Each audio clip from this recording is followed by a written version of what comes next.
Hello guys. अगर आप इस यूट्यूब चैनल पर पहली बार विजिट कर रहे हैं तो इसको सब्सक्राइब और शेयर करें।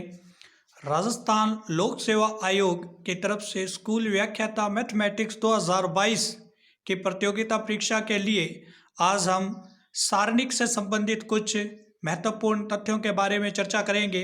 मैथमेटिक्स 2020।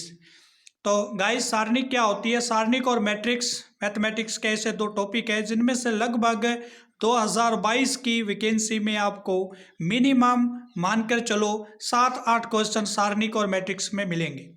तो सारणिक की कुछ महत्वपूर्ण विशेषता देखते हैं। ऐसी सारणिक जिसके विकिरण के ऊपर व नीचे के अवयव शून्य हो।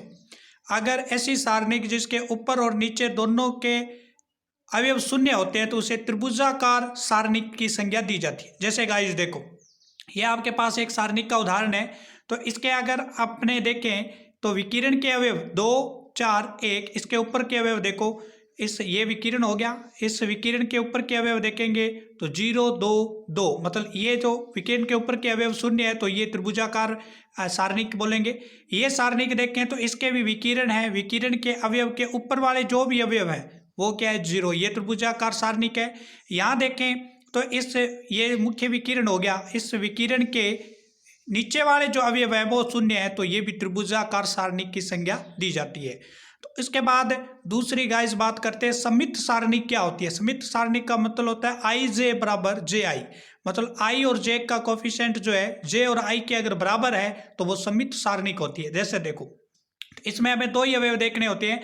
ये देखो आई और जे मतलब 12 का अवयव है वो 21 के अवयव के बराबर है। ये वाला 3 जो है वो इस 3 के बराबर है तो ये क्या है? सममित सारणिक। इसके अलावा हमें देखना होता है कोफिशिएंट इसका 2, 2, 3 मतलब 23 का और 32 का कोफिशिएंट देखेंगे तो भी बराबर है। तो गाइस, सममित सारणिक देखने के लिए हमें क्या करना होता है?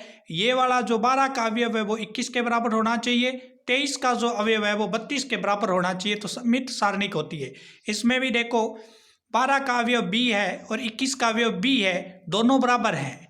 इसमें भी देखो 23 का अवयव f है और 32 का अवयव f है, ये भी बराबर है तो ये सममित सारणिक होती है। इसके अलावा गाइस एक सारणिक होती है विषम सममित सारणिक। विषम सममित सारणिक में क्या होता है? आई जे का जो कोफिशिएंट है वो -ji के बराबर होना चाहिए। परिणाम में तो बराबर होना चाहिए लेकिन जो सिंबल है वो माइनस का विपरीत होना चाहिए। और दूसरी इसमें यह भी बात आपको ध्यान रखनी है गाइस, विषम सममित सारणिक में जो मुख्य विकिरण होता है वो कितना होता है? शून्य होता है। मुख्य विकिरण कितना है? शून्य है। तो अब देखो ये वाला b जो कोफिशिएंट 12 का है वो 21 के -b के बराबर है और 23 का कोफिशिएंट d है वो -32 के बराबर है। ये वाला कोफिशिएंट, दो ही कोफिशिएंट देखने होते हैं अपने को। ये वाला इसके बराबर है तो सममित है और विपरीत है तो विषम सममित है। तो ये विषम सममित का उदाहरण है। ये देखो -2 किसके बराबर है गाइज? -2 देखोगे तो इस 2 के बराबर है, उल्टा है। 3 है तो ये -3 के बराबर है, ये भी उल्टा है। तो ये विषम सममित सारणिक होती है। इसके बाद आपको दो बातें और ध्यान रखनी है गाइज कि समकोटि कि विषम सारणिक का मान पूर्ण संख्या होता है। अगर विषम सममित सारणिक मैंने बताई आपको, अगर उसकी कोटि सम है मतलब 2 में चल रहा है, 4 में चल रहा है, 6 में चल रहा है तो उसकी पूर्ण संख्या प्राप्त होगी। 2 में चल रहा तो पूर्ण संख्या कितनी आएगी? 4। 3 में अगर 4 में चल रहा है तो 16, 6 में चल रहा तो 36।